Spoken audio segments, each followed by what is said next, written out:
Oke, kita mulai aja ya, Mhm. sambil paralel menunggu Bapak Ibu yang lain untuk bergabung. Selamat malam Bapak dan Ibu semua, senang sekali bisa berjumpa di malam hari ini dalam keadaan sehat, Sehat. bahagia, yang berpuasa sudah menunaikan ibadahnya di hari ini, gitu ya. Baik, perkenalkan nama saya Ratna Rasmi dan saya biasa dipanggil Mimi. Jadi malam ini saya mendapatkan kehormatan untuk menjadi moderator dari Pak Indra Gunawan. Dan ini adalah acara di Mac Cafe, Meta Coach Cafe edisi April 2022.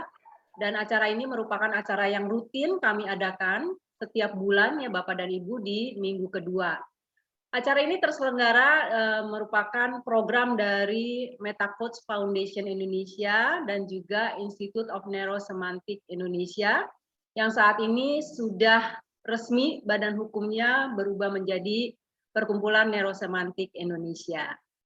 Nah, tanpa berpanjang-panjang dan sebelum kita masuk ke agenda utama, maka saya ingin mempersilahkan kepada Coach Irfan Irawanji sebagai ketua dari Meta Coach Foundation Indonesia untuk membuka sesi malam hari ini dan juga memperkenalkan Meta Coach Foundation Indonesia.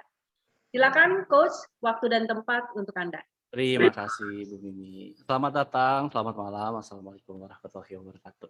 Salam sejahtera buat kita semua. Teman-teman, ini sebuah kehormatan bagi kita Meta Coach Foundation untuk nge-host teman-teman semua di sini untuk kita belajar bersama.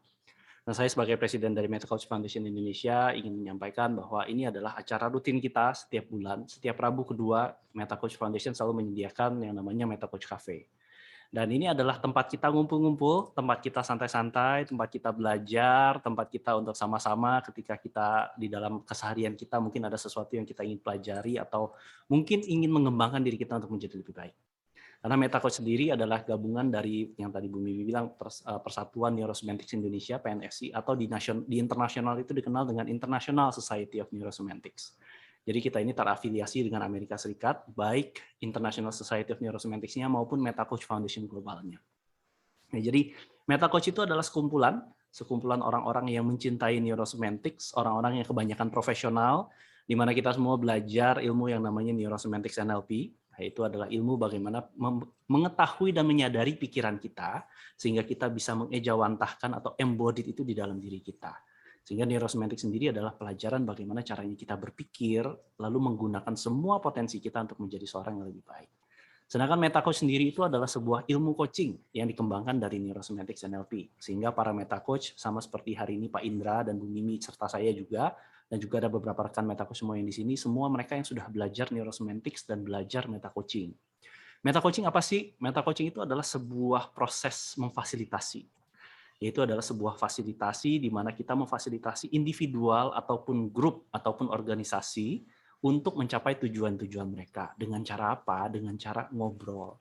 Jadi kita melakukan dialog yang sifatnya ruthlessly compassionate. Tegas tapi dengan penuh kasih sayang. Tujuannya adalah untuk kita masuk ke dalam pemaknaan seseorang, inti dari segala sesuatunya, yaitu bagaimana kita memaknai, bagaimana kita menciptakan makna, dan bagaimana kita mengidentifikasi, lalu menggunakan semua sumber daya yang ada di dalam diri kita untuk menciptakan perubahan, untuk membangun seseorang, mengembangkan potensi seseorang, dan bahkan mengaktualisasikan potensi seseorang untuk mencapai impian-impian mereka. Jadi MetaCoaching sendiri itu sudah ada di Indonesia sejak tahun 2004 ketika Bu Mariani itu sudah menjadi MetaCoach sendiri, tapi secara foundation baru ada sejak tahun 2011, dan saat ini kita sudah ada 120 MetaCoach di Indonesia. Dan kita semua yang sudah belajar neurosemantics begitu mencintai ilmu ini dan kami mau men-sharingkan. Sehingga MetaCoach Cafe ini adalah saat di mana kita men-sharingkan apa yang kita punya sebagai MetaCoach yang diharapkan bisa berguna buat Bapak Ibu. Sehingga nikmati malam hari ini adalah tentang kalian semua yang sudah ada di sini.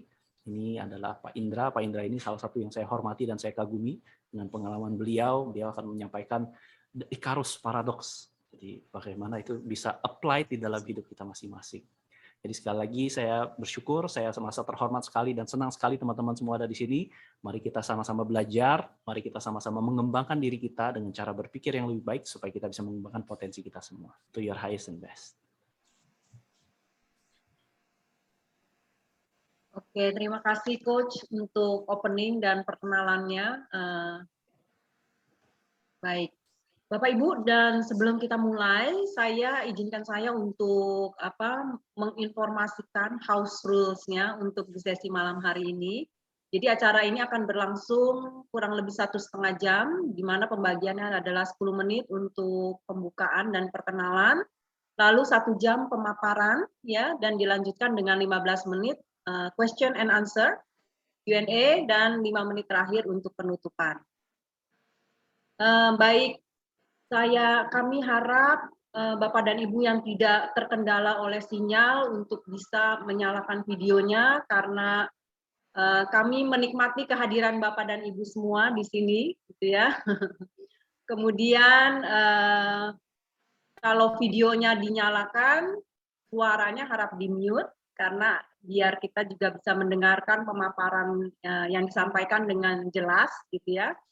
Kemudian jika ada pertanyaan Bapak dan Ibu, silakan tuliskan dulu di kolom chat. Nanti saya akan bacakan saat sesi Q&A, ya. Nah, kemudian akan ada foto bersama di akhir sesi sehingga diharapkan Bapak dan Ibu stay sampai akhir nanti, gitu ya. Kemudian juga acara ini direkam dan akan bisa dilihat ulang, gitu ya, oleh Bapak dan Ibu di YouTube ataupun melalui website kami Neurosemantics Indonesia.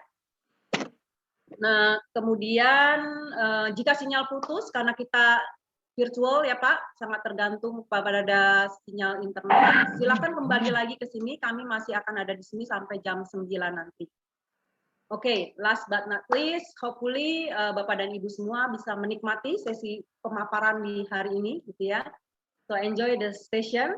Oh ya, saya juga akan memperkenalkan sebelum Pak Indra masuk ya. Pak Indra adalah seorang senior eksekutif yang lama berpengalaman di Kompas Gramedia dan juga di beberapa perusahaan lainnya. Dan beliau adalah juga seorang business coach. Demikian Pak Indra. Iya. Baik. Silakan Pak Indra, waktu dan tempat saya persilakan.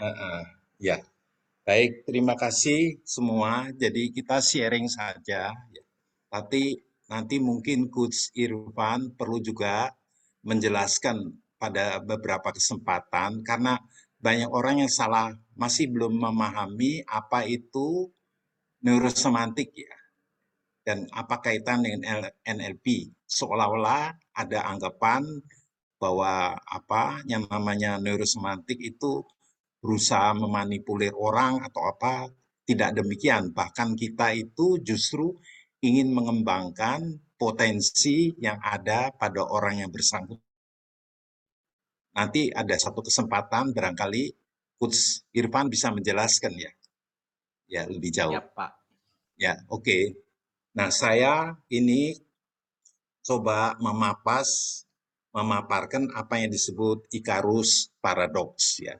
Kalau kita mungkin menyamakan persepsi, kalau orang asing, orang Inggris, orang Barat tuh nyebutnya Icarus ya.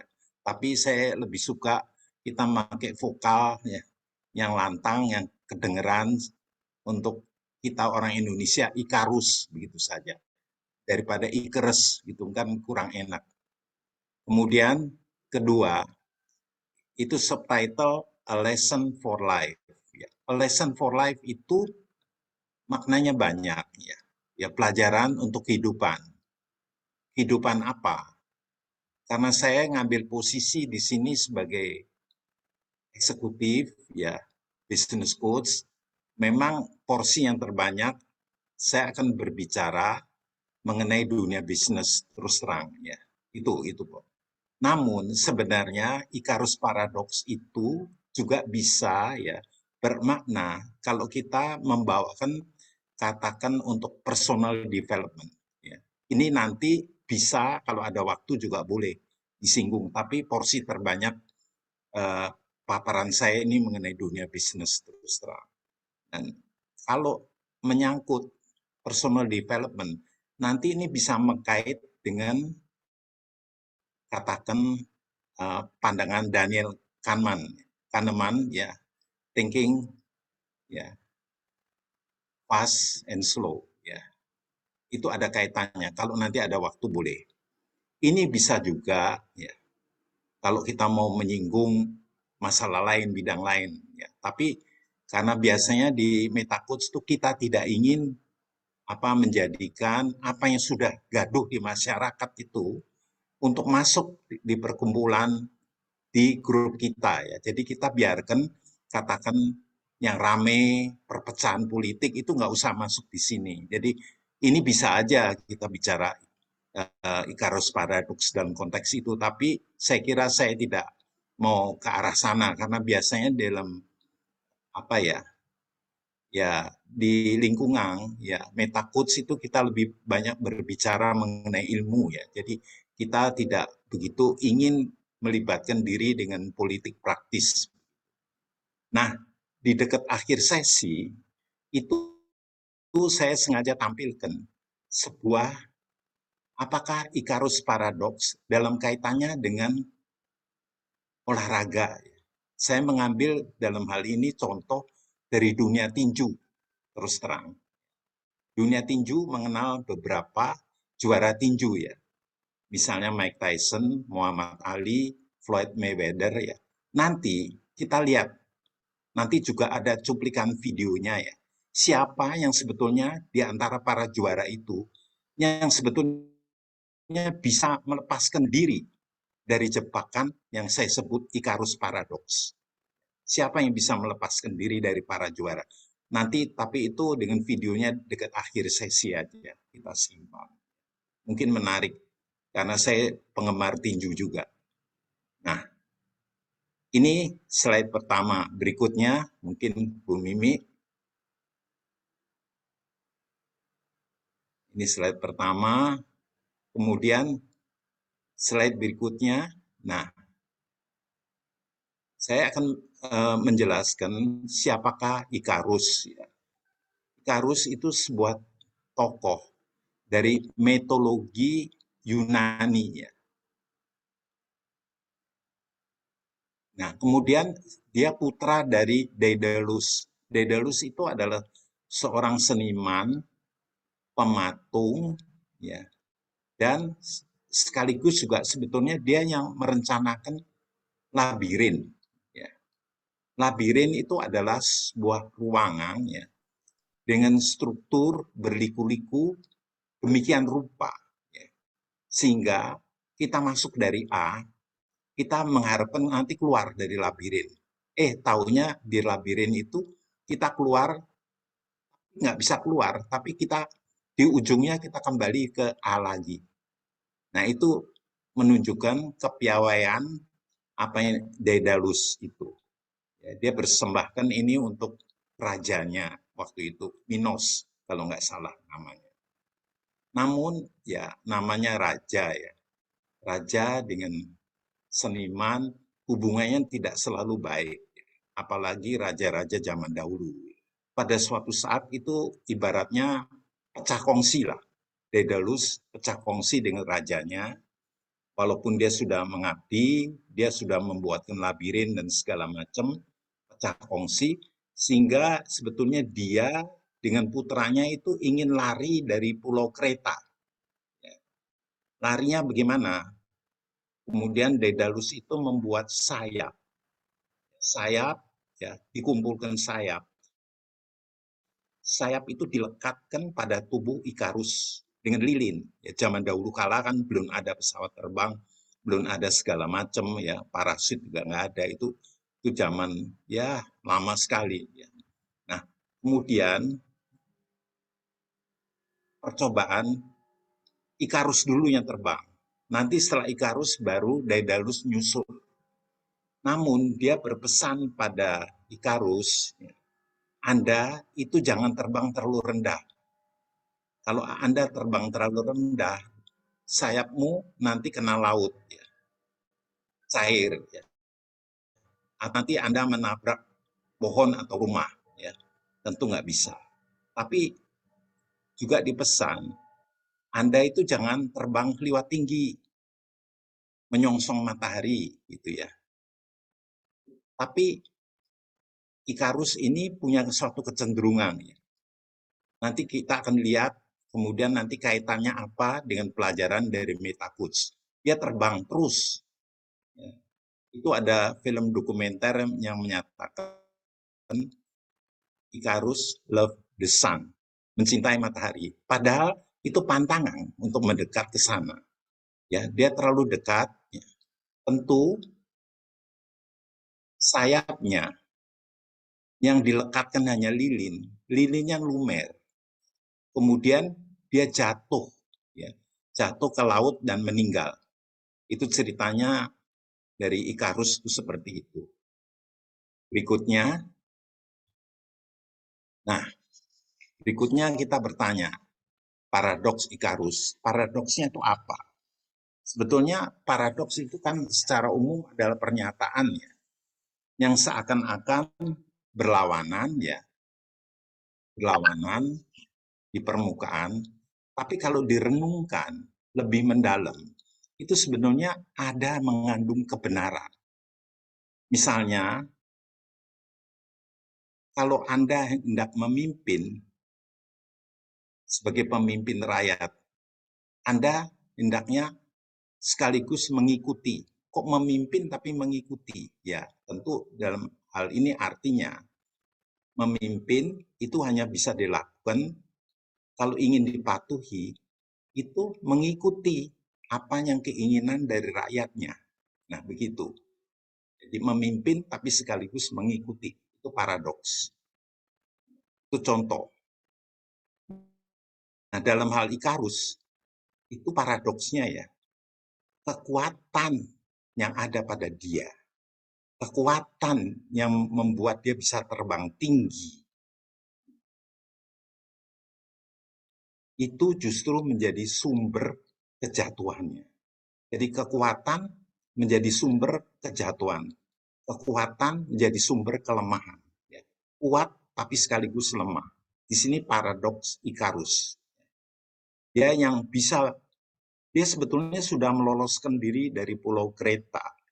Seharusnya dia udah mulai boleh bersenang-senang mencari ya tempat berlindung di mana, tapi dia tidak. Dia enjoy, menikmati terus, terbang terus, menyongsong matahari. Nah, di sana dia kemudian terbakar. Nah, ini maknanya apa? Berikutnya kita membahas dulu. Nah, ini sebetulnya Icarus Paradox itu sebetulnya judul sebuah buku terus terang. Diterbitkan tahun 1990. Tapi pada kesempatan ini saya nggak mau membicarakan isi buku itu. Mengapa saya nggak membicarakan isi buku itu? Karena kalau saya membicarakan isi buku itu tentu sudah tertinggal. Tahun 1990, sekarang 2020, 22, banyak kejadian sudah terjadi. Jadi saya lebih meminjam judul Icarus Paradox dari orang ini. Walaupun saya sebenarnya dalam konteks waktu, saya cukup hormat. Karena beliau, Danny Miller itu adalah seorang profesor dalam business administration. Dia melakukan banyak penelitian, kemudian dia menyimpulkan contoh-contoh Icarus Paradox pada zamannya. Saya hanya mau mengutip isi buku beliau, hanya sekedar menghormati aja. Tapi nanti perbincangan kita tidak terutama menitik beratkan pada bukunya dia, tidak. Walaupun ada bagian-bagian itu masih bisa berlaku. Dia menyatakan ya, Danny Miller itu sebenarnya ada 4 macam kejatuhan. Paradoks di sini ya, dalam hubungan perusahaan itu contoh-contoh perusahaan yang pada suatu saat ya sudah mampu terbang tinggi ya, tapi kemudian mengalami kejatuhan. Jadi menyakitkan gitu. Sudah bukan perusahaan yang dari awal sudah nggak bisa terbang. Perusahaan yang justru menunjukkan prestasi baik. Misalnya Texas Instruments. Itu pada zamannya ya, yang mengelola yang mempelopori itu adalah para insinyur, ya. Kemudian dia membuat semikonduktor, dia membuat kalkulator, ya. Dia selalu ingin perfect, perfect. Seorang engineer kan ingin perfect terus. Nah, karena itu ini disebut oleh Danny Miller tinkerer, terus-menerus. Padahal pasar itu tidak memerlukan seperti itu. Misalnya dari Jepang waktu itu muncul Casio dan sebagainya, murah dan sebagainya. Mungkin Texas Instrument itu cocok untuk para engineer yang perlu perhitungan begitu jelimet, ya. Tapi untuk umum pasarnya luas itu tidak perlu. Sehingga ya dia tersingkir. Itu contoh, ya, Texas Instrument. Karena perfeksionis tidak mengabaikan apa yang dikehendaki pasar. Kalau orang Jepang yang dulu belajar TQC, dia katakan ya, conformance to requirement. Kesesuaian dengan tuntutan. Apa yang tuntutan dikehendaki oleh customer, itu is quality, conformance to requirement. Tapi kalau ini enggak, pokoknya dari diri sendiri bagaimana makin canggih. Itu yang pertama. Builder itu contohnya ITT, ya, International Telephone Telegraph. Sebetulnya kan dari namanya seharusnya bergerak di telepon, telegraf, ya, tapi dia tidak. Bergerak di real estate, penyewaan mobil, elektronik, macam-macam. Konglomerasi yang tidak ada hubungan satu sama lain. Apakah itu buruk? Tidak selalu. Ya. Contohnya di Jepang banyak itu yang namanya sogosusa. Tapi tentu itu ada cara-caranya, ya, bahwa selalu ada orang-orangnya yang cocok, yang sesuai. Ya. Selalu walaupun berlainan, itu selalu ada kultur yang menyatukan. Tetapi pada ITT itu tidak. Sehingga akhirnya dia sebagai Icarus juga jatuh. Kemudian Wayne Computer. Dia dulu ahli, ya, untuk office komputer itu tahun 80-an hebat sekali. Tapi ini juga kelompok yang inovasi demi inovasi. Memuaskan dirinya gitu, ya, insight yang apa yang dalam terus-menerus akhirnya tersingkir. Kemudian yang terakhir salesman. Ini berbeda dengan pionir. Kalau salesman itu adalah suatu kebanggaan, suatu kepercayaan diri berlebihan dari orang marketing. Orang marketing berpendapat apapun kita bisa pasarkan, apapun. Jadi itu dulu terjadi di banyak mobil di Amerika, ukurannya besar dan sebagainya, karena dianggap lebih nyaman untuk duduk dan sebagainya. Jadi kalau pionir, craftsman itu selalu menyempurnakan produk. Kalau salesman, dia tidak menyempurnakan produk, tapi mempunyai kepercayaan bahwa dia mampu meyakinkan konsumennya. Tapi akhirnya setelah terjadi krisis energi di Amerika sebagainya kan masuk mobil-mobil Jepang, kemudian tergusur kan mobil-mobil besar termasuk Chrysler. Nah, menariknya dalam bisnis, kalau dalam contoh riwayat Icarus, itu dia jatuh ke laut, dia mati. Tapi kalau dalam bisnis, ya, itu lucu, bukan lucu, ada ironi. Perusahaan yang bangkrut, ya, kalau dia sudah mampu menyelesaikan kewajiban bayar utang, itu masih ada remah-remah, masih bisa meneruskan. Jadi Texas Instrument itu masih bisa meneruskan, walaupun udah dijual ke orang lain dan sebagainya. Jadi tidak selalu semuanya mati begitu. ITT juga masih ada walaupun sudah sempalan kecil begitu. Berikutnya.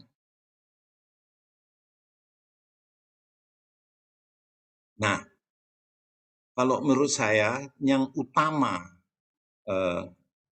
dari masa setelah 1990 sampai kemari, itu yang paling hebat memang disrupsi. Disrupsi itu gangguan berupa perubahan besar yang mengubah sistem tatanan yang ada. Sebagian orang dianggap sebagai gangguan, terutama bagi market leader, bagi mereka yang menduduki pasar besar. Tapi bagi yang lain, ini kesempatan. Yang nyata itu adalah internet, itu disrupsi. Tapi biasanya orang tuh bicara disrupsi adalah dalam kaitan teknologi. Tapi sebenarnya tidak. Nanti kita akan bicara ada disrupsi-disrupsi yang tidak selalu teknologi. Tapi saya beri contoh, ini yang teknologi dulu. Karena memang bagian besar itu menyangkut disrupsi di bidang ada kaitan teknologi. Misalnya Kodak. Ini kembali kenapa disebut Ikarus ya? Ini mampu menanjak tinggi. Masa Jaya itu 90% pangsa pasar untuk roll film itu di tangan Kodak. Itu juga kameranya 85%. Bahkan R&D-nya itu sudah mencium bahwa suatu saat pasar kamera digital itu muncul. Dia sudah mencium lebih dulu dari lawan-lawannya. Tapi kemudian kenapa tidak? Selalu terjadi kemenduaan. Kalau saya kembangkan ini, saya nanti kanibalisasi dengan pasar saya, ya, dengan Kodak yang sudah ada, dengan kamera. Jadi akhirnya mendua terus. Karena mendua terus, tidak dikembangkan benar. Ini kan yang terjadi dengan di kita juga, orang selalu mendua. Mendua, ya, misalnya apa, ya macam-macam lah, artinya di bidang apa ya, mungkin grafika gitu ya, antara digital dengan grafika. Sayang ya, dulu grafika pernah besar gitu. Nah ini selalu mendua terus. Nah ini akhirnya Kodak tersingkir. Kembali lagi yang saya tadi utarakan, dalam dunia bisnis, itu harus paradoks itu dia tidak benar-benar mati, tidak. Ternyata dari abu-abunya itu ternyata masih bisa bangkit. Seperti Kodak itu ya, setelah dia selesaikan likuidasi, selesaikan utangnya, dia masih punya remah-remah gitu ya. Dia sekarang malah bergerak di bidang obat saya dengar. Tapi tentu kecil sekali, kurang lebih. Nah ini juga Nokia ya. Nokia ini terlalu percaya diri di bidang marketing. Kalau dari segi marketing luar biasa. Tiap hari ya marketingnya itu menyusun rencana. Tiap hari ya dengan apa menghipnos diri sendiri ya, kemudian terjun ke pasar. Kita bisa, kita lakukan. Memang pada suatu saat itu mampu, tapi akhirnya kan terbuka mata juga orang ya, bahwa operating systemnya, Symbian itu ya kalah jauh dengan iOS-nya Apple, kalah jauh dengan Android yang ada di Samsung dan sebagainya. Padahal dia juga udah pernah ditawari Android, tapi dia nggak mau. Dan contoh satu lagi, Distara. Distara ini kan tentu di Indonesia ya. Dulu dia punya 100 lebih toko. Kalau ini tutup benar. Padahal dia produknya itu bagus. CD, VCD, DVD itu bagus sekali kualitasnya. Karena dia bekerja sama dengan Sony. Tapi kalau ini benar tutup. Akhirnya orang itu yang namanya wirawan hartawan sekarang sering muncul di TV ya, tapi sesudah dia sakit ya macam-macam mengalami gangguan ya itu, walaupun dia bukan dokter ya pengalaman sakitnya tuh dia beberkan. Ini tidak boleh makan ini, tidak ini itu. Ya hampir mati, saya kenal pribadi. Jadi ini contoh disrupsi di bidang teknologi. Tapi ada disrupsi lain. Apa? Misalnya disrupsi yang terjadi, yang tadi ini belum sampai sini ya. Mungkin kembali yang tadi ini baru di bidang teknologi. Disrupsi juga terjadi di milenial. Milenial sekarang itu lain. Dia kalau punya rumah, tidak menghendaki rumah besar. Kalau bisa juga bukan apartemen. Landed house, tapi ukurannya kecil. Misalnya 6 kali 10, ya, paling besar 8 kali 12, seperti itu. Makanya sekarang para pengusaha real estate itu beralih ke pasaran ini. Tetapi yang sudah terbiasa dengan high-rise building itu susah. Jadi kalau pengusaha real estate yang selama ini sudah bermain di macam-macam bidang fix ya, dia bisa main high-rise, bisa rumah kecil, ya, landed atau landed, itu masih bisa bermain ya. Sekarang rumah pasaran mungkin yang paling disukai itu yang 1 M lah, paling banyak 1,5 sampai paling tinggi 2 M lah. Tapi di atas itu udah. Jadi ini pukulan bagi real estate yang udah terbiasa bermain di high rise. Di Indonesia ada, tapi saya nggak usah menyebut namanya. Nanti kurang enak. Kemudian itu juga ada disrupsi yang ada kaitannya dengan pandemi. Karena pandemi orang terbiasa ternyata tidak usah selalu bekerja di kantor. Orang bisa bekerja juga di rumah. Nanti selesai pandemi, orang timbul pikiran, udah nggak usah seluruhnya di kantor lah, bisa sebagian-sebagian. Sehingga akhirnya office building yang tadinya juga udah mulai kurang diperhatikan, sekarang makin kecil. Orang tidak memerlukan office building yang besar. Ini tentu memukul bagi mereka yang biasa bermain membangun office building besar. Banyak office building di sekitar Gatot Subroto itu yang kosong. Mau dijual sampai sekarang juga nggak laku. Tapi gabungan dari semua itu, gabungan dari apa yang tadi disebut teknologi, gabungan dari milenial, gabungan dari pandemi, itu sekarang menciptakan juga disrupsi bukan pada perusahaan, disrupsi gaya hidup. Orang bingung ya, orang keluar mau mencari makan sulit ya. Mau bangun toko walaupun punya modal juga tunggu dulu. Mau bangun apa sulit. Jadi akhirnya orang dilirik segala macam untuk bermain ya sesuatu yang namanya paper asset, saham ya. Terus bermain kripto, bermain robot dan sebagainya.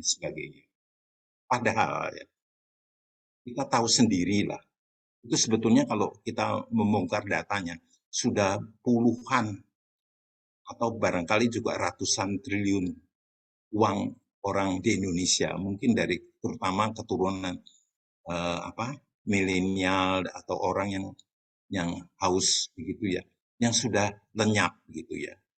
Dan juga robot. Coba tanya orang-orang yang ahli matematika. Coba mereka yang biasa membuat robot.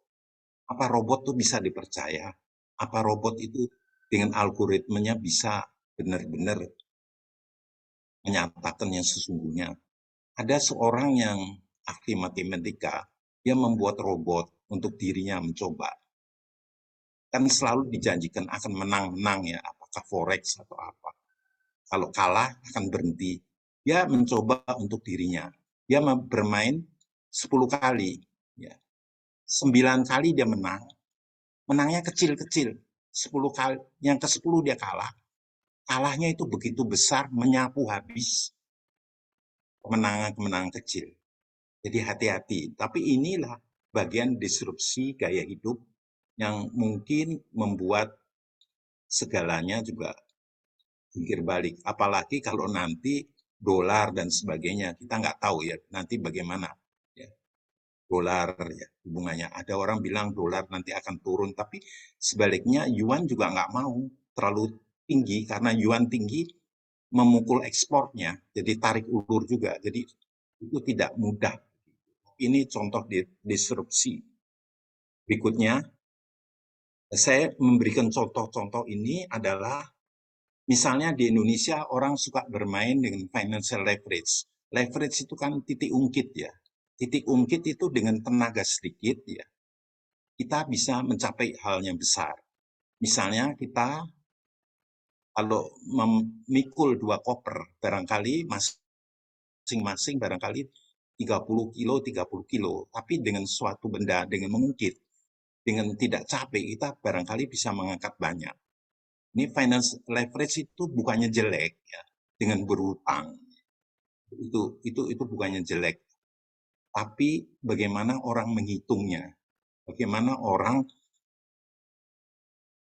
menyesuaikannya, bagaimana orang memperhitungkan apakah suku bunga tetap, bagaimana kaitan dengan dolar, kalau pinjamannya itu berupa dolar, bagaimana keadaan ekonomi. Nah, ini di Indonesia pernah dapat pelajaran tahun 97-98, di mana semua banyak konglomerat itu yang tumbang.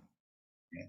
Karena mereka hutang terlalu besar, mereka menganggap pada waktu pinjam banyak dolar, ya, dan mereka beranggap itu dolar akan dipek seolah-olah paling bergerak antara 2.300 paling banyak sampai 5.000 gitu kata. Tapi ternyata kan enggak sampai 17.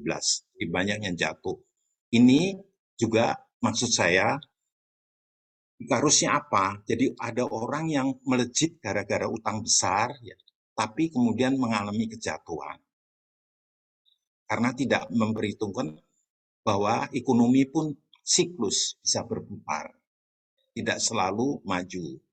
Hingga kemudian kita teringat ya apa yang dikatakan misalnya oleh The Living Company ya, Arie de Geus, The Living Company itu menyatakan dia ngambil contoh-contoh perusahaan yang hidup 700 tahun, Stora atau Sumitomo yang hidup 500 tahun. Itu apa? Mereka berbuat macam-macam hal. Mereka boleh konglomerasi dan sebagainya. Tapi satu hal, mereka itu rumusnya adalah adapt to the ecology. Selalu, jadi kita merubah lingkungan kita, tapi sebaliknya kita juga dirubah. Jadi kita mempengaruhi lingkungan, tapi kita juga dipengaruhi lingkungan. Itu perusahaan yang itu. Jadi selalu two-way traffic, tidak pernah satu arah. Tidak pernah menyatakan kami adalah pembuat sejarah, karena itu kami bisa mempengaruhi semuanya. Tapi kami menyediakan diri untuk menerima perubahan dari lingkungan.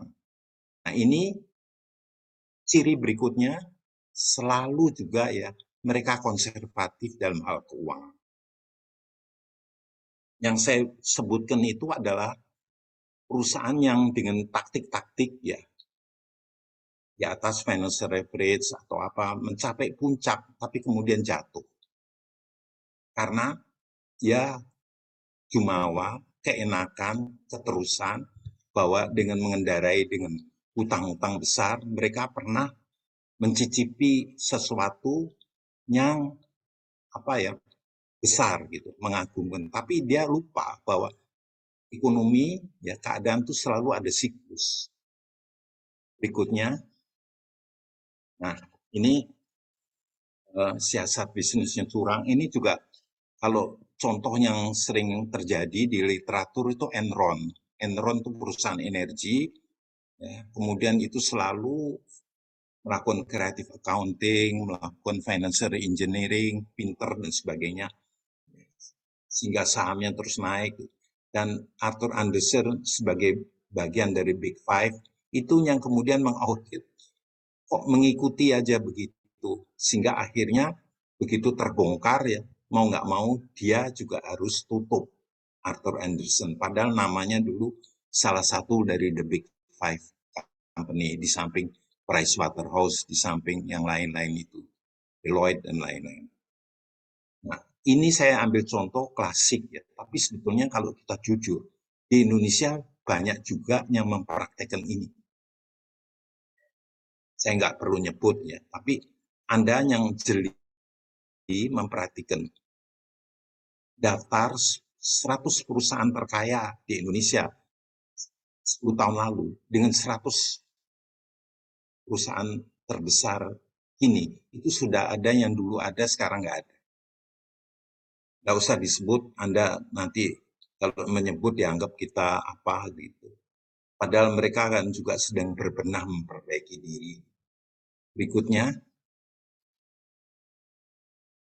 ya. Jadi, terus ini kegagalan perusahaan keluarga. Tentu maksud saya perusahaan keluarga yang pernah mencapai topnya. Bukan sembarang perusahaan keluarga, tapi perusahaan keluarga yang pernah mencapai top, yang kemudian karena tidak, ya, ibarat Ikarus tidak tahu bagaimana jalannya, ya, kemudian mengalami kejatuhan.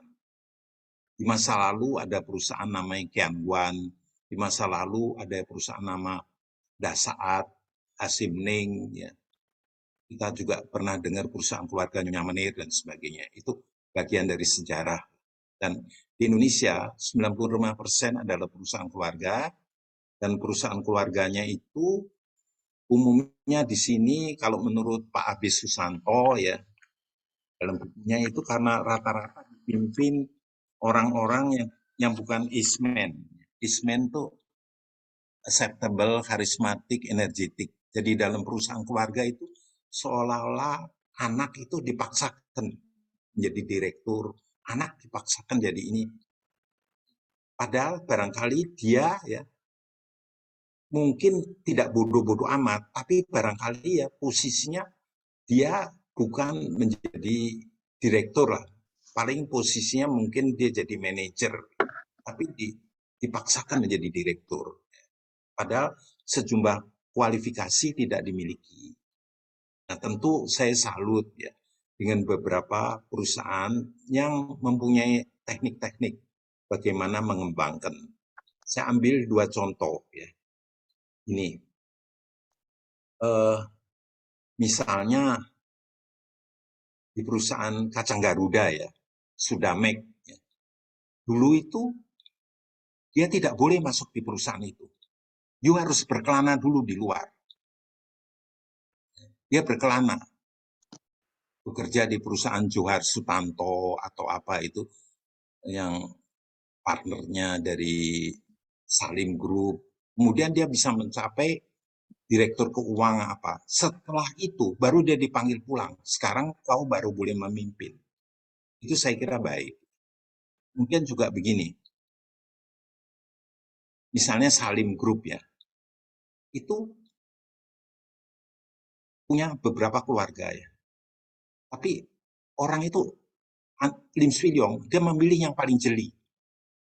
Ternyata yang paling jeli dari semuanya itu ya adalah Anthony Salim. Ya. Yang lain-lain dia enggak. Dia dikasih saham tapi enggak usah ikut dalam loh. Anthony Salim. Dulu ada Andre Halim, dia boleh sebentar di BCA, tapi setelah BCA diambil oper oleh Jarum Group ya, tidak. Anthony Salim itu juga tidak boleh langsung memimpin. Saya ingat dulu ya, Anthony Salim itu dia harus magang. Dia harus mengikuti seorang konsultan ya, muter di perusahaan. Dia hanya mencatat, dengarkan konsultannya ngomong apa. Waktu itu yang memimpin masih Yohanes Koco dan sebagainya. Dia nggak boleh memimpin, ikut terus. Setelah dia matang, baru dilepas. Ini suatu teknik juga bagus. Satu lagi saya pernah dengar dari Kalbe ya, Bun Setiawan. Dia bilang begini, keluarga kita tuh berapa orang sih yang berminat terjun di perusahaan? Mungkin ada 12 ya. 12 atau 15 orang. Itu kalau kita adu dengan orang yang di luar, mana lebih pintar? Ada nggak orang-orang yang jauh lebih pintar dari yang itu? Ada, jauh lebih pintar. Karena di luar kan ada jutaan orang. Nah, karena itu Kalbe itu ya sengaja memasang keluarganya itu paling banyak ya, hanya sebagai komisaris. Memang ada suatu waktu ya, seorang wanita Coba Setiadi mengisi kuis kepribadiannya. itu hanya sebentar, tapi setelah itu umumnya dari luar. Nah, ini yang kelemahan perusahaan keluarga apa? Itu tidak ada yang namanya family governance system. Seharusnya diatur. Misalnya, siapa sih syarat-syarat di keluarga yang boleh menjadi direktur? Siapa yang menyaring? Nggak boleh diri sendiri dong. Orang luar dong yang menyaring. Siapa sih yang boleh jadi komisaris? Aturannya apa sih? Boleh nggak langsung minjem uang? Ada aturannya dong, tidak boleh begitu-begitu aja. Nah ini government system tuh kurang diatur. Siapa yang mengangkat ini jadi ini, ya. Siapa yang saya ada sebuah perusahaan, saya nggak mau sebut ya. Itu anak-anak itu yang mengamati orang luar. Sehingga kemudian orang luar itu yang menilai, oh ini cocoknya ya di bagian marketing, ini cocoknya di bagian keuangan, dan sebagainya. Tapi mereka juga tidak langsung dikasih posisi keliwat tinggi, bertahap dulu. Setelah bertahap, lolos nggak? Kalau lolos, naik lagi. Lolos, naik lagi. Jadi bukan langsung, oh ini bakat keuangan, saya kasih direktur keuangan. Oh inilah ini langsung direktur. Enggak. Tapi lewat jenjang. Gitu. Nah ini yang namanya corporate government system itu di family itu kurang di Indonesia. Berikutnya,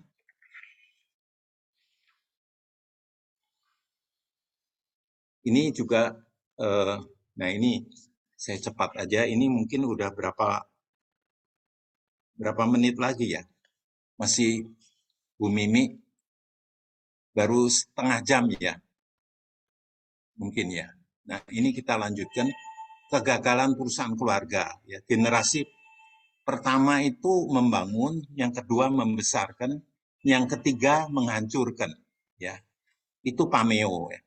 Tapi Boston Consulting Group menyatakan 30% perusahaan keluarga itu bertahan di generasi kedua dan hanya 9% bertahan di generasi ketiga.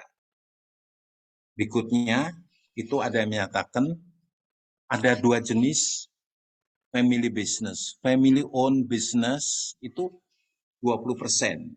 Kalau family owned itu dimiliki, ya, keluarga boleh duduk, tapi hanya sampai batas komisaris. Direksi apa? Bukan keluarga. Cari profesional. Nah kalau yang family business enterprise 80% itu keluarga boleh apa aja. Ya, boleh jadi direktur, boleh ini, komisaris, terserah lah itu. Nah, ini kalau jujur, kebanyakan kehancuran itu yang di 80%. Karena ukurannya parameter nggak jelas ya. Siapa jadi siapa, jadi siapa layak nggak dia jadi direktur, itu tidak ada pembandingnya. Ya. Itu hanya subjektif aja gitu ditentukan. Ini yang akhirnya bukan saya ingin menyatakan bahwa perusahaan yang dipimpin profesional itu maju semua, tidak juga. Banyak perusahaan yang dipimpin oleh para profesional itu juga habis.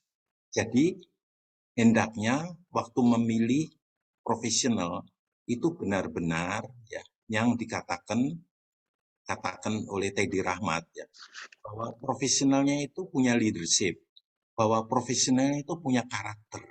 Karakter artinya dia tidak mencuri duit, ya tidak hanya gaji besar tapi hanya bisa ngomong tapi kurang bisa menggerakkan anak buah. Dan profesional itu punya grade, artinya punya passion dan mau benar-benar bekerja. Kemudian tentu juga punya kompeten. Nah ini kalau punya profesional yang tidak memenuhi syarat itu, yang sekedar hanya pintar ngomong, itu juga banyak yang jatuh. Jadi yang saya katakan ya, kalau mau jujur, siapapun boleh menjadi direktur. Apakah anak, ataukah bukan anak, ataukah keponakan, ataukah siapa, boleh. Tapi syaratnya kompetensi, integriti, leadership. Itu saja. Kalau itu terpenuhi bisa. Kenapa dulu William Surajaya tidak menaruh anaknya, tapi menaruh keponakannya, Teddy Rahmat sebagai presiden? Kenapa Om Lim memilih Anthony Salim, bukan Albert, bukan Andre? Itu pertanyaannya. Nah, sekarang jadi masalah kalau kebetulan di keluarga itu tidak ditemukan orang sekaliber Anthony Salim. Nah, ini yang kemudian di Kalbe itu dia ngelihat. Dia melihat gitu, karena itu kebanyakan di Kalbe CEO, wakil CEO itu bukan dari keluarga. Memang pernah, tapi hanya sebentar.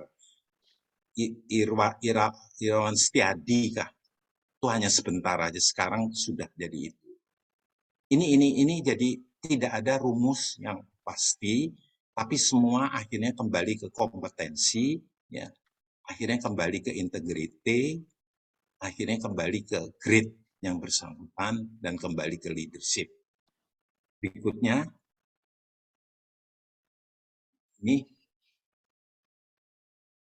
ini saya nyatakan ini ya, kalau apa kaitannya semua sih dengan Icarus Paradox? Kaitannya adalah bahwa kan kita semua tuh start dari minimum ya.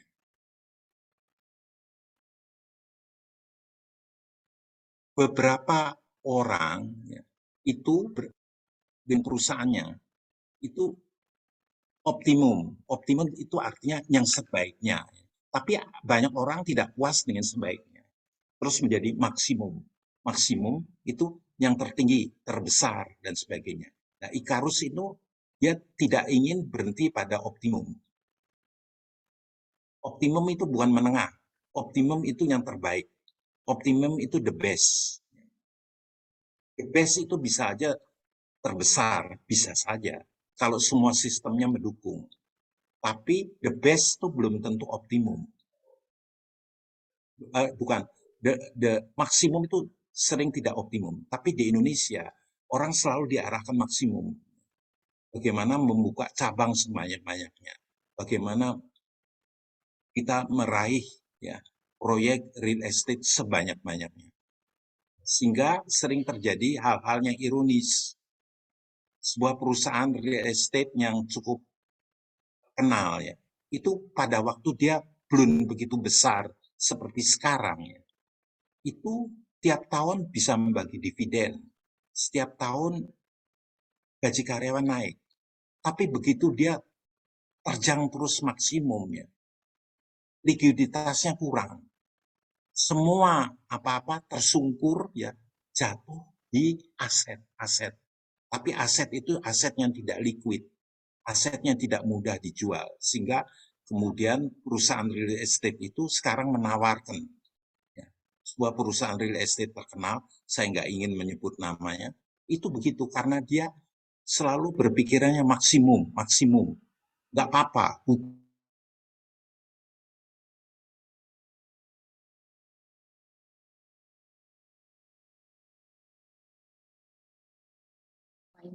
Terputus. Pribadi ya, bagaimana kita mencapai baik, the best. Kalau maksimum itu yang terbesar, tertinggi, tidak selalu. Dan kemudian kedua, equilibrium. Nah, biasanya orang menyebut equilibrium itu seimbang, tapi keseimbangan itu dinamis, keseimbangan dinamis. Jadi tidak keseimbangan yang statis, keseimbangan yang berubah-ubah.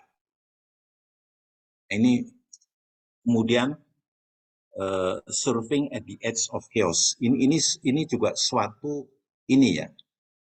Justru ada pernyataannya. Ini ada judul sebuah buku, Surfing at the Edge of Chaos. Kalau pada saat kita ada di tepi chaos, ya, kita tuh menjadi kreatif. Kita menjadi berpikir. Kita karena terancam.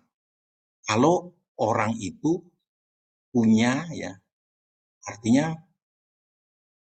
di dalamnya ada passion, ingin memperbaiki. Kalau enggak ya ambruk. Ya. Tapi kalau tidak di edge, tidak di ujung chaos, itu menjadi terlalu enak, terlalu tenang. Itu ada perusahaan rokok besar ya. Saya juga nggak mau nyebut namanya, kaya.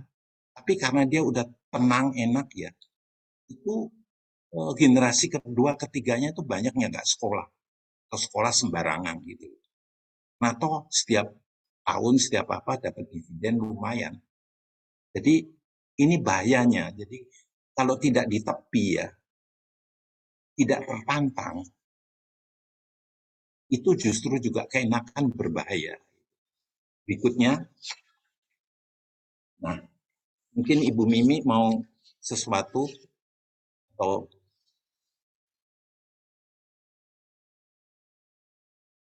ada yang mau mau dipertanyakan atau apa? Moderator saya itu. Iya, maaf nih, saya sedang mencoba unmute, oke. Baik Pak, dari pemaparan tadi yang disampaikan oleh Pak Indra. Nah ini sebenarnya kalau tadi Pak Indra banyak menyampaikan paradoks Ikarus dilihat dari sisi bisnis ya Pak ya? Ya betul. Yes. Nah mungkin kalau kita sebagai individu nih Pak, apa yang kita bisa pelajari dari Ikarus paradoks ini Pak? Ya jadi artinya ya sebetulnya itu nanti ada kaitan dengan metaprogramnya. Tapi baiklah kita mendului ya. Yang kalau kita ngambil Daniel Kahneman ya, itu menyatakan ya thinking fast and slow. Ya. Menurut Daniel Kahneman ini, dalam otak manusia itu ada dua sistem. Kita ingin berpikir cepat, ya. Kita ingin berpikir emosional, ya. Kemudian kita ingin intuitif, ya. Atau kita ingin berpikir dengan sepenuhnya aware, hati-hati, dengan logika. Ini dua hal itu selalu bertempur. Menurut Daniel Kahneman ya, bertempur. Nah, pada sejumlah orang, itu ada yang termasuk sistem satu. Itu biasanya orang yang kalau dari cara berbicaranya tuh blak-blakan, ceplosan. Tapi gaya kedua adalah gaya yang banyak berpikir tuh mungkin gaya diplomatnya. Kalau gaya satu kita kenal siapa orang itu, ceplas-ceplos ya, bukan tidak mengandung kebenaran. Nah, dua hal ini ya dalam hidup itu mungkin ya, kapan kita bermain dengan yang satu, kapan bermain yang dua. Kita bermain dengan satu ya, tidak usah terbanyak berpikir. Itu dalam hal misalnya keahlian kita mengemudi misalnya. Kalau kita nggak usah terlalu banyak berpikir bagaimana menginjak rem, menginjak kopling atau juga apa nancep gas itu sudah directly automatically sistem satu. Kecuali kalau kita baru belajar mengemudi. Tapi kalau kita terlalu banyak berpikir, semua kita hati-hati aware ya, itu setiap hari lelah. Karena kita akan setiap tindak tanduk kita akan memboroskan energi. Kita harus berpikir. Kita mau makan aja harus berpikir dulu. Ini tangan sendoknya di mana, garpunya di mana, itu selalu begitu. Itu sulit gitu ya. Tetapi ada isu-isu di mana kita terutama dalam zaman modern ini ya, sebaiknya tuh memakai yang sistem dua, lebih aware, lebih hati-hati, lebih tertata begitu. Begitu juga dalam kehidupan tadi dikaitkan dengan pribadi. Nah itu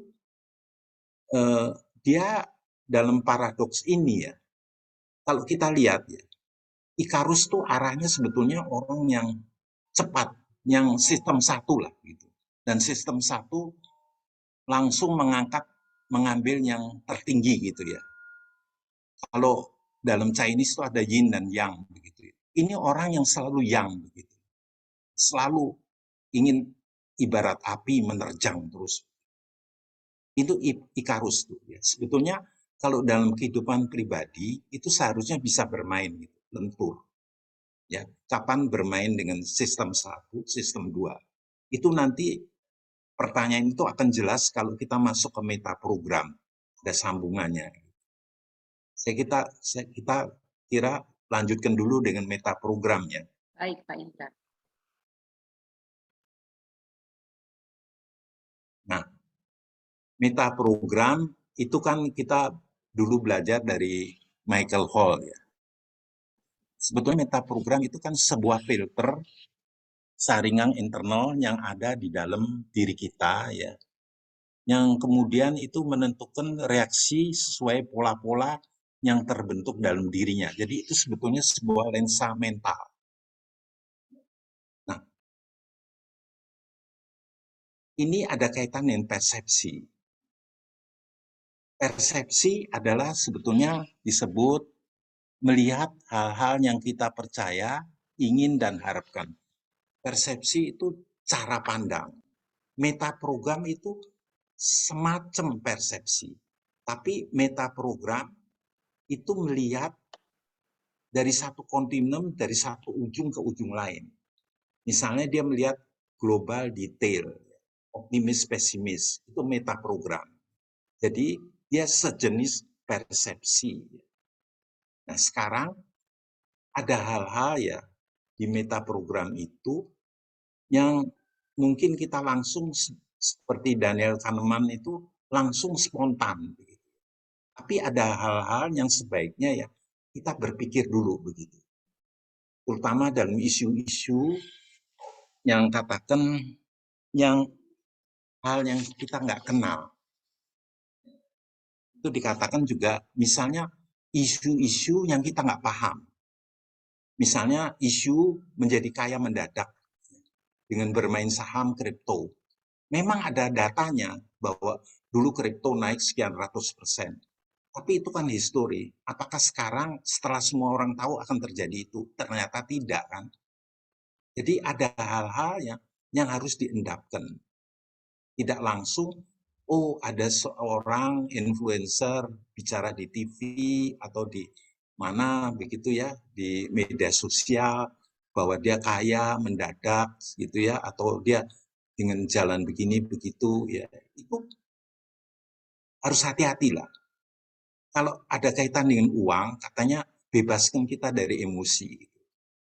Emosi apakah takut ataukah emosi greedy. Dua emosi itu fear and greedy itu dua-dua dibebaskan, kita netral. Itu misalnya tuh dalam hal menyangkut pribadi yang tadi. Nah, kembali lagi ya. Tadi saya berikutnya ya, kaitannya apa sih yang tadi slide berikutnya? Apa sih kaitannya yang panjang lebar Ikarus dengan meta program itu? Ikarus tuh hemat saya adalah seorang yang tidak bisa ya bermain dalam satu ruang rongga. Di meta program itu dia tidak punya kemahiran, tidak punya fleksibilitas. Ya. Tapi dia selalu mengarah ya yang tertinggi ke atas gitu ya. Dia tidak bisa, dia punya kecenderungan juga sistem satu dalam berpikirnya. Nah ini berbahaya sekali ya. Jadi ini kelihatan sekali kalau kita lihat influencer atau apa ya, kan sesuai enggak sesuai gitu ya. Ini ada selalu kita terbelah dalam masyarakat. Itu selalu ada orang sesuai aja begitu. Ya, sesuai dengan pemimpinnya. Tapi selalu ada yang enggak sesuai aja begitu ya. Nah ini jadi nggak enak begitu loh. Apalagi kalau ilmuwan tuh harusnya kan dia bisa melihat ya. Ini juga termasuk di perusahaan. Kalau kita sudah mengagumi seorang pemimpin, itu sebetulnya dia harus juga devil advocate, di mana dia mendukung, di mana dia memberi catatan. Tapi di Indonesia nih kadang-kadang hubungan pribadi ya, kalau dia sudah tersentuh begitu ya, jadi dia ikut terus begitu ya. Padahal ada sejumlah juga yang harus dikritik. Tapi sebaliknya ada orang yang sebaliknya selalu merasa ya tidak cocok gitu. Jadi kalau kembali tadi, figur Ikarus itu adalah figur yang tidak mempunyai fleksibilitas. kalau hemat saya. Itu figur yang terbelenggu, ya, yang selalu sudah dikatakan hendaknya oleh bapaknya bermain antara bawah dengan atas. Tapi dia karena merasa punya percaya diri dengan sayap dari dulu bisa terbang tinggi, dia selalu arahnya terus ke atas, maksimum tanpa melihat ya bahaya dan sebagainya. Nah, ini juga sering dikatakan posisi metaprogram itu bukan either or. Kita nggak bisa bilang apakah lebih baik global atau spesifik, tergantung. Kalau dia berkumpul dengan para direksi, ya itu harus bicara global, masa depan, ya, visi, misi. Tapi kalau bicara dengan kepala bagian ke bawah, itu harus mampu bicara detail. Jadi, ini metaprogram itu sebetulnya lensa ya mental yang kalau expanded itu orang akan bermain, berayun. Dan ini yang Ikarus itu tidak berayun. Menurut saya tidak berayun. Itu kelemahan dari dia. Nah itu. Terus berikutnya.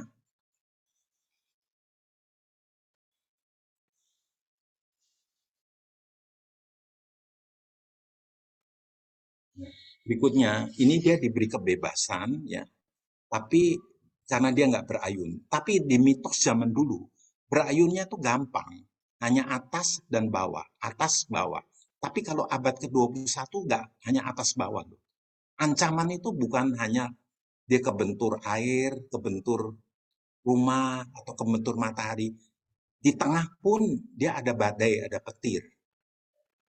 Anda kan pernah lihat pesawat, ada awan berarak, terpaksa pesawatnya tuh harus tinggi, lebih tinggi dari awan. Jadi di abad ke-21 itu fleksibilitas tuh, kelenturan tuh hanya bukan dua arah. Kelenturan tuh bisa berputar ke segala arah. Jadi metaprogramnya itu ibaratnya bukan ujung dan ujung yang berlawanan, tapi metaprogram yang juga dikatakan seperti posisi orang pertama, posisi orang kedua, posisi orang ketiga, keempat. Jadi tidak selalu dalam posisi berlawanan. Apa global spesifik, enggak. Tapi kita bisa berputar. Nah ini yang kelincahan seperti itu yang dikehendaki untuk Ikarus abad ke-21. Kemudian berikutnya, ya ini sekedar ilustrasi ya. Saya ingin, ini ada 3 petinju ya. Floyd Mayweather ya, 50 kali bertinju, tidak pernah kalah, ya, 27 kali menang KO. Mike Tyson 50 kali bertinju, 6 kali kalah, 44 menang KO. Sebaliknya Muhammad Ali 56 kali bertinju, 5 kali kalah, 37. Nah, dari tiganya, ya, kalau hemat saya, Mike Tyson itu belum sampai sini, mundur lagi.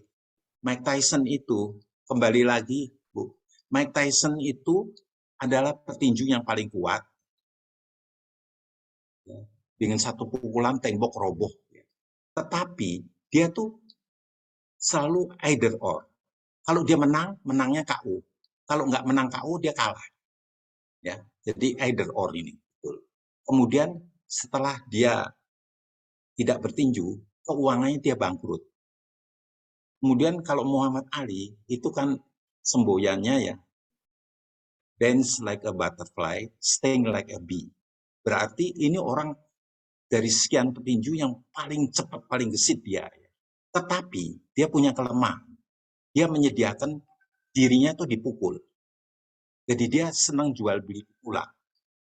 Akibatnya setelah dia berhenti tinju, dia menderita Parkinson ya, karena banyak kena pukulan-pukulan dia. Nah, sebaliknya Floyd Mayweather, ini yang paling cerdik, paling mulus.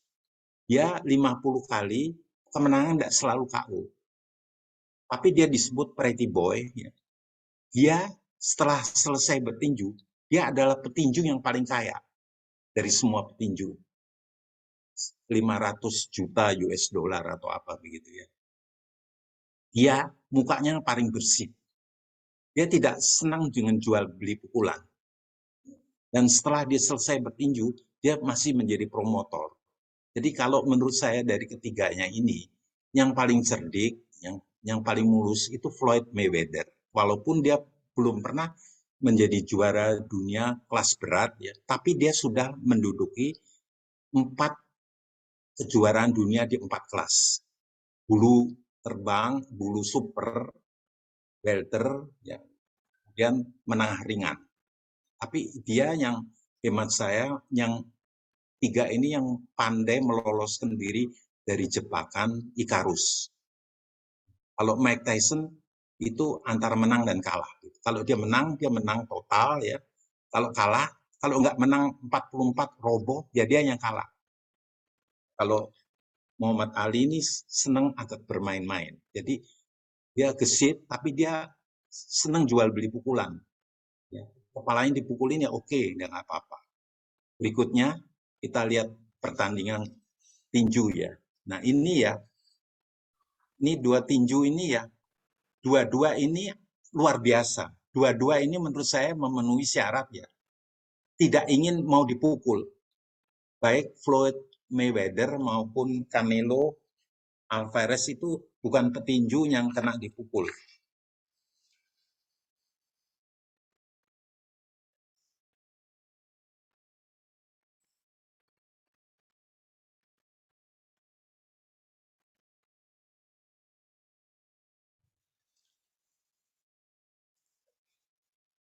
Nah, ini apa yang saya mau katakan ya.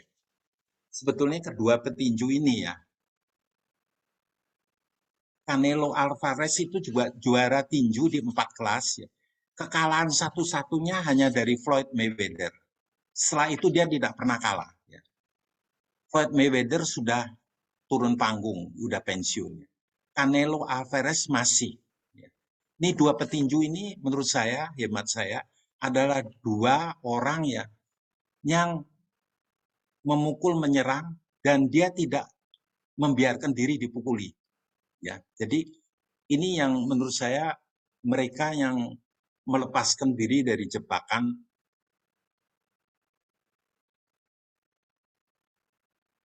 Ikarus. Jadi akhirnya ya mereka ini yang rasanya ya adalah petinju-petinju yang harus dikagumi, maju mundur, kiri kanan ya. Dan sedapat mungkin tidak membiarkan dipukuli. Itu saja. Berikutnya.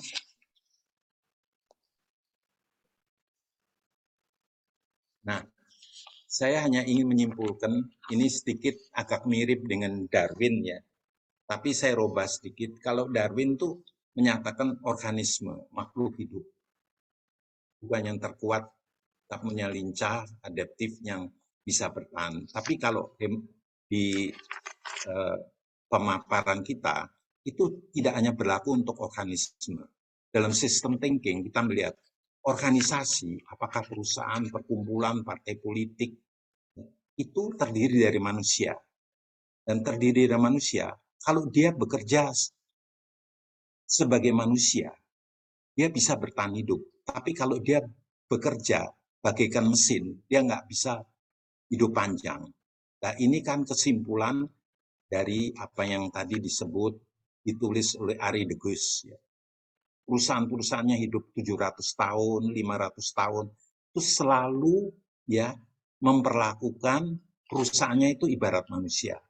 Ada lengannya, ada jantungnya, ada paru-paru, dan semua bagian itu harus sehat. Satu aja nggak sehat, itu mempengaruhi semua. Tidak hanya otak yang harus sehat, tapi jantung, paru-paru, liver.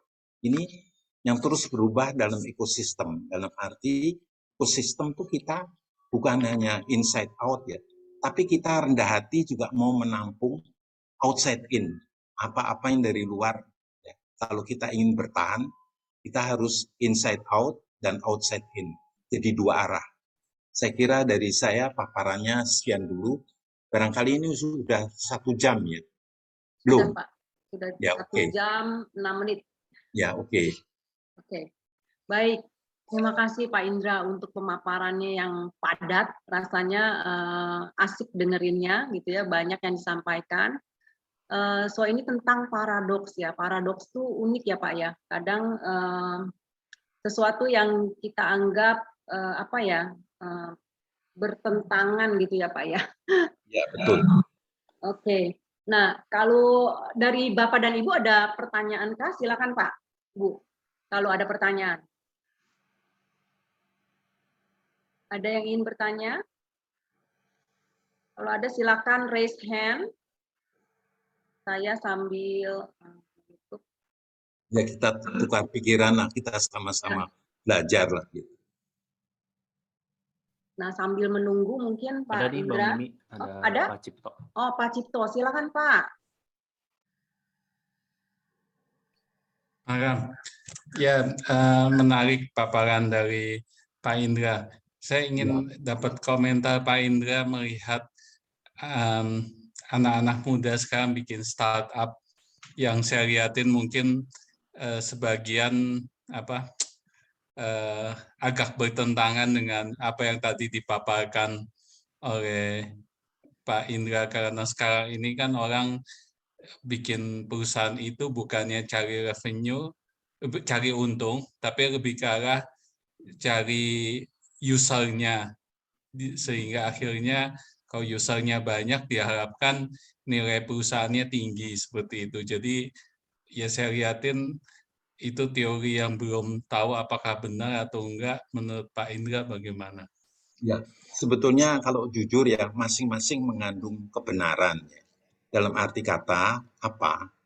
Karena anak muda itu kalau kita lihat sebetulnya berpikirnya jangka panjang. Kalau kita langsung menyergap earning, menyergap keuntungan, itu dalam zaman sekarang tuh agak susah. Kita harus sabar ya.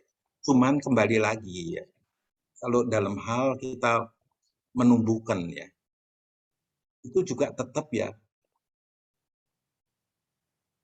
berjaga ya. Valuation itu juga jangan berlebihan. Sekarang valuation kan terlalu ya. Udah hampir valuation itu hampir seperti mirip bubble ya. Jadi saya kira nggak ada salahnya ya bahwa menitik beratkan revenue dulu. Itu kan dulu dilakukan juga Amazon, ya, dilakukan juga Alibaba begitu ya. Cuman ya, bedanya dengan di Indonesia ya, mereka itu setelah jangka waktu tertentu, misalnya Amazon ya, setelah 10 tahun itu mereka udah untung. Ya. Alibaba apalagi. Nah, Alibaba tentu kita nggak bisa menjudge itu hasil usaha dia sendiri ya. Karena dia hidup di negara China ya. Itu tentu kalau kita jujur, Alibaba itu banyak sekali dapat bantuan dari pemerintah. Bantuan berupa apa? Semua pengiriman barang pemerintah apa itu banyak tersalur dulu ya lewat logistik Alibaba. Jadi itu agak itu sedikit ya. Jadi di sana tuh ya tentu setelah dia besar ini sekarang akan ditarik kembali ya. Karena sistem sosialisme itu kan maju mundur juga. Kalau dianggap terlalu berlebihan, kapitalis ditarik mundur lagi gitu ya. Jadi agak direm gitu. Tapi di Indonesia ini saya lihat ya, ini udah 10 tahun, udah hampir 12 tahun, kok begini ya, terus begitu ya. Jadi sepertinya startup itu apapun ya, jangan niru-niru. Startup dibanding dengan perusahaan yang konvensional, ini lebih berat. Kalau dulu perusahaan kalau lumayan baik itu ya bisa tahan 50-60 tahun. Tapi kalau startup model teknologi sifatnya begitu ya, barangkali hanya 20 tahun itu sudah bisa harus berubah begitu ya. Jadi sebetulnya jalan pikiran anak-anak muda itu sampai batas tertentu bisa saya pahami lah. Tidak selalu stylenya tuh harus ya begitu melakukan usaha kita mengharap 1-2 tahun udah untung. Itu sukar. Dalam zaman sekarang itu sukar apapun lah gitu ya. Baik berbentuk teknologi maupun perusahaan konvensional sekarang sulit sekali. Dulu orang bikin mall ya, saya dengar itu dalam 7 tahun tuh udah balik. Sekarang mana mungkin biaya pembangunannya apa bisa kembali 15 tahun juga bagus. Dulu orang bangun rumah sakit ya, saya nggak ingin nyebut ya, 2 tahun udah balik. Sekarang mana mungkin, nggak mungkin. Sekarang itu apa-apa menjadi jangka panjang. Jadi sebagian pemikiran anak muda itu tidak sepenuhnya salah ya, cuman jangan juga terlalu dilambung-lambungkan secara berlebihan. Ya, berlebihan. Nah ini kalau berlebihan kita masih tanda tanya gitu ya. Karena takutnya ya banyak kawan-kawan saya juga mengamati ya, nanti terjadi bubble. Ya. Jadi saya begitulah posisi saya, jadi coba memahami tapi juga ada kehati-hatian. Jadi kita berpikir pakai sistem di otak kedua lah, hati-hati begitu. Oke. Menjawabkah Pak Cipto? Ya, setuju, betul. Oke. Jadi tetap fleksibel Pak Indra ya? Iya. Oke. Baik, ada pertanyaan lain? Mohon Pak izin. Cornelius, silakan. Siap. Pak. Mohon jadi pertanyaan, Bu. Ya, silakan Pak. Siap. Terima kasih. Tadi Pak Indra sudah menjelaskan bahwa perusahaan itu harus bisa menyesuaikan diri dengan perubahan lingkungan. Kalau kata-kata mulutnya bisa menyesuaikan diri terhadap tantangan dan peluang dinamika perubahan lingkungan strategi begitu. Kemudian dihadapkan dengan perusahaan yang banyak sekali di Indonesia yang Bapak jelaskan tadi, yang sistem keluarga. Gitu. Nah, apakah perusahaan yang sistem keluarga ini bisa menghadapi perubahan lingkungan, Pak? Bisa sustainable, maksud saya. Ya. Izin itu aja Pak pertanyaan saya. Jadi sebetulnya seperti saya ingin jelaskan ya, kita nggak boleh generalisasi ya. Perusahaan keluarga dengan perusahaan keluarga itu berbeda-beda ya. Ada perusahaan keluarga yang berpikiran ya, menurut saya cukup profesional ya. Jadi dia di organisasinya profesional, yang mengelola itu juga profesional ya. Tapi ada perusahaan keluarga yang masih hanyut ya, bahwa semuanya itu harus dilakukan keluarga gitu. Kalau bukan keluarga, mereka nggak percaya. Jadi saya kembali lagi ya, saya nggak peduli itu anggota keluarga atau bukannya. Siapa yang memimpin itu harus orang yang lolos tes. Dan yang ngetes jangan orang dalam. Itu nggak fair, apalagi keluarga sendiri. Yang ngetes itu orang luar. Saya kenal sebuah perusahaan konglomerat ya. Kembali saya nggak ingin sebut nama ya. Itu yang harus memperhatikan anaknya, cucunya itu ya orang luar. Ya orang dalam tapi yang diberi tugas ya memantau. Nanti dia memberi sign. Oh ini ya setelah dicoba ini di bagian marketing ini ada kemajuan. Nah, terus dikasih itu. Jadi ada juri begitu loh. Ya, itu saya kira dan itu kemudian disetujui oleh ownernya yang paling gede gitu ya, the big boss. Ini yang lain terpaksa diem. Tapi kalau belum apa-apa kita orbitkan posisi ini, posisi itu kadang-kadang ya terlalu cepat juga rada repot gitu ya. Nggak boleh terlalu lambat, juga nggak boleh, ini kembali ya, kita nggak boleh generalisasi nama perusahaan keluarga, tapi kembali ke masing-masing begitu ya. Sebetulnya banyak konsultan perusahaan keluarga, hanya sayangnya kadang-kadang konsultan itu diharapkan terlalu banyak oleh anggota keluarga. Ya. Tidak cukup hanya memberi petunjuk, tapi diharapkan menjelaskan sampai detail-detail, bukan hanya menjelaskan, membuat hal itu berubah. Padahal itu barangkali di luar kewenangan dia. Jadi kalau dari dalamnya sendiri tidak ada etiket baik, tidak ada keinginan ya, untuk merubah diri. Ya. Bagaimana orang luar bisa merubah? Ini sama nanti mungkin Coach Irwan menjelaskan ya. Orang di Coach ya, kalau orang itu dari dirinya ya nggak mau berubah ya, nggak ada keinginan untuk maju, tidak ada keinginan untuk apa ya, menjawab secara jujur gitu ya. what do you want begitu ya, dia asal-asalan. Ya memang susah untuk mencapai kemajuan begitu ya.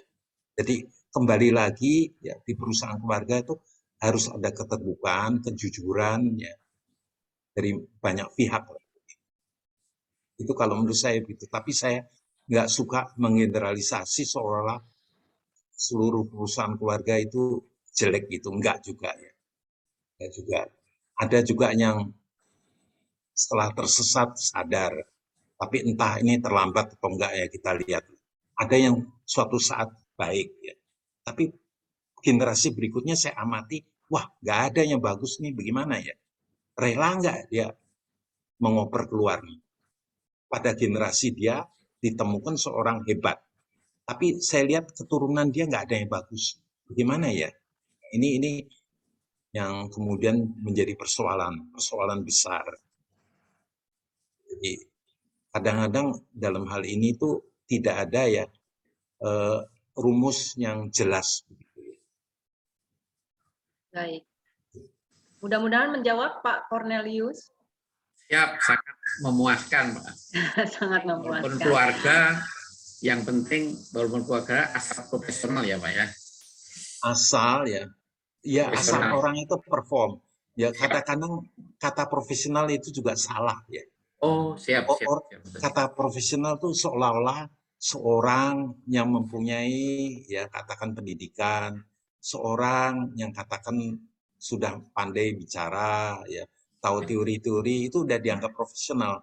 Padahal profesional tuh di samping yang saya katakan tuh dia juga harus bisa membuktikan tuh. Ya.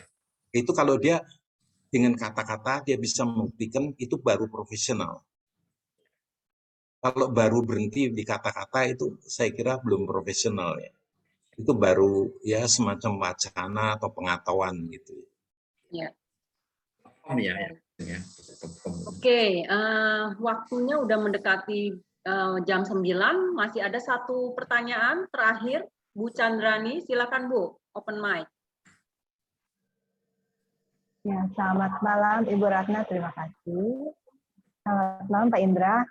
Malam. Saya mau bertanya dari pengalaman saya bekerja di 2 perusahaan yang kebetulan perusahaan keluarga. Yeah. Nah, waktu itu akhirnya saya keluar karena memang seperti yang Pak Indra gambarkan itu ya terjadi gitu. Karena tidak kompeten orang-orang yang ditempatkan, saudaranya dan lain-lain, akhirnya banyak ketidakselarasan di dalam perusahaan tersebut. Nah, yang saya ingin tanyakan, tadi kan disebutkan apabila suatu perusahaan itu ingin sehat, dia harus bisa fleksibel ya, seperti tubuh manusia. Jadi setiap bagiannya sebaiknya bekerja sesuai dengan fungsinya, jadi selaras gitu ya Pak. Ya, nah, betul. Kalau misalkan posisi saya waktu itu sebagai pekerja, saya kan tinggal keluar dari perusahaan ya Pak, mencari perusahaan yang lebih baik. Nah, kalau misalkan sebagai owner, berarti saya tinggal merubahnya kan. Kalau misalnya saya sadar, saya tinggal merubahnya, mungkin saya mengganti, mereplace beberapa orang yang tidak kompeten dengan yang baru, sehingga selaras. Nah, jika sekarang ini saya bergerak di bisnis networking, jadi sebenarnya saya bisa merubah diri saya. Oh ini nggak bagus, saya bisa ubah supaya selaras. Tapi saya punya tim, nah di mana tim itu ada yang selaras, ada yang tidak. Nah kalau perusahaan mungkin saya bisa replace. Nah kalau yang di networking ini kan mereka tidak bisa dihilangkan, atau saya abaikan saja, atau bagaimana Pak? Terus teknik apa, tips apa yang bisa Bapak sarankan supaya yang tidak selaras ini menjadi selaras, gitu Pak. Nah ini mungkin ya inilah kesulitan kita berhadapan dengan manusia ya. Kadang-kadang kita berasa kita tahu ini ada kekurangannya ya, tapi kita coba meng-coach atau kalau nggak meng-coach, mentoring lah katakan lebih terarah begitu, tetap aja nggak didengarkan. Ini jadi persoalan besar ya. Jadi kadang-kadang kita melihat kekurangan-kekurangan, tapi kita kadang dalam posisi nggak berdaya begitu ya. Nah, Kalau tadi networking, saya nggak tahu networkingnya tuh sifatnya independen satu sama lain atau ada suatu keterikatan. Kalau networkingnya agak independen, ya kalau nggak selaras ya abaikan aja apa salahnya begitu. Tapi kalau networkingnya itu sudah dalam satu tim di mana kita nggak bisa tanpa dia, memang ini satu problem ya. Tentu kita bisa coba berbicara, ya, meyakinkan, memberitahu dan sebagainya. Tapi sampai berapa jauh? Kalau kita jujur, barangkali ya para coach ini sering juga bisa jengkel melihat ya banyak hal yang kita lihat ya, kejadian banyak hal yang sebetulnya kita inginkan perusahaan atau orang ya seharusnya dia bisa perform lebih baik, tapi sayang kok enggak gitu ya. Tapi kita kadang mau turun tangan ya, kita merasa nggak berdaya, dia nggak memerlukan kita ya, itu satu segi ya. Kalau kembali saya nggak tahu jenis networkingnya tuh networking yang bebas ya, boleh pakai boleh enggak. Ya kalau memang nggak cocok ya nggak usah. Tapi kalau networkingnya sesuatu yang terikat, ya memang ini suatu yang perlu dibicarakan ya. Kalau bisa ya arahnya ya win-win gitu ya. Tapi kalau nggak bisa, sampai berapa besar gangguan orang itu mengganggu kita. Kalau nggak begitu mengganggu ya biarkan aja. Kalau menurut saya. Iya, terima kasih Pak Indra. Sepertinya sudah menjawab. Jadi kalau masih bisa di-manage, kita coba manage. Kalau tidak, ya diabaikan saja begitu ya. Iya. Iya. Oke, Terjawab, terima Bu? kasih. Iya, terjawab Ibu Ratna. Terima kasih. Baik, kalau gitu saya akan menyimpulkan dari apa yang dipaparkan oleh Pak Indra mengenai paradoks Ikarus ya Pak. Jadi mengenai apa yang menjadi kekuatan kita ternyata bisa juga menjadi faktor yang menjatuhkan kita. Sehingga kita perlu benar-benar memahami apakah kita sudah optimal atau belum gitu ya, optimum tadi bukan maksimum, optimum adalah the best-nya kita gitu. Dan equilibrium kita menjaga keseimbangan tidak hanya fleksibilitas dari ujung satu ke ujung lainnya gitu kan, dari meta programnya. Kalau kita sebagai manusia gitu punya meta program ya di neurosemantik, tidak hanya bermain dari ujung ke ujung, tapi juga kita perlu yang tadi disebut sebagai equilibrium gitu ya, keseimbangan, titik keseimbangan yang dinamis gitu. Tidak selalu harus di tengah-tengah juga, betul ya Pak ya? Ya, nggak harus selalu di tengah-tengah juga gitu ya. Jadi lincah bergerak dari ujung yang satu ke ujung yang lain disesuaikan dengan kondisi gitu ya. Kondisi yang dihadapi, konteks yang dihadapi pada saat itu. Kemudian kalau tadi juga disampaikan bahwa kadangkala terjadi paradoks Ikarus itu kita terdisrupsi dari situasi eksternal kita ya. Tadi ada dikasih contoh mengenai disrupsi dari sisi teknologi, dari sisi sekarang generasi milenial gitu ya, yang mempengaruhi gaya hidup, mempengaruhi bisnis real estate, kemudian juga cara kita mencari nafkah gitu ya, yang tadinya sektor real, kemudian coba-coba ke kripto, ke robot gitu. Itu juga part of disrupsi gitu ya. Dan tadi disebutkan juga mengenai yang menarik lagi adalah ketika kita dalam situasi yang kepepet ya, tadi ada bahasa Inggrisnya gitu. Nah itu malah memancing sebenarnya kreativitas gitu ya. Asalkan kita memang punya passion, tadi Pak Indra sebutkan. Nah sebenarnya ada pertanyaan yang saya ingin ajukan, tapi karena waktunya sudah habis, jadi saya akan simpan. Kemudian tadi juga ada bicara mengenai meta program, bahwa sekarang ini kita kalau di zaman dulu Ikarus itu bahwa hanya atas dan bawah gitu ya, kalau di era abad 21 ini kita udah mainnya di multi dimension gitu ya, di segala arah. Jadi kalau di meta program kita menempatkan diri sebagai orang pertama, orang kedua, atau orang ketiga yang mengobservasi gitu ya. Nah, ini memang banyak, mudah-mudahan mendapatkan insight-nya Bapak Ibu yang belum belajar mengenai neurosemantik, mudah-mudahan juga bisa mengikuti gitu. Dan saya akan menginformasikan juga mengenai sesi selanjutnya di bulan depan. Kita akan ada lagi di tanggal 11 Mei sesi MetaV ya. Nanti kita akan informasikan di grup yang NSNLP. Kalau Bapak dan Ibu belum join, nanti saya akan share linknya untuk Bapak dan Ibu bisa join di grup NSNLP. Di situ adalah grup untuk berkomunikasi, berdiskusi mengenai neurosemantik maupun NLP maupun meta coaching. Dan ada juga informasi-informasi mengenai event-event kita juga akan di-share di situ. Dan selain itu, Bapak Ibu ada juga yang namanya sesinya Insitalk. Insitalk itu adalah satu sesi yang dibawakan oleh 2 orang neurosemantik trainer, ya. Dan itu 2 bulan sekali. Yang paling dekat sesi selanjutnya adalah di bulan Mei juga kebetulan. Di minggu keempat itu tanggalnya kalau saya ini 29 Mei. Ya, nanti informasinya juga akan kami share di grup NSNLP.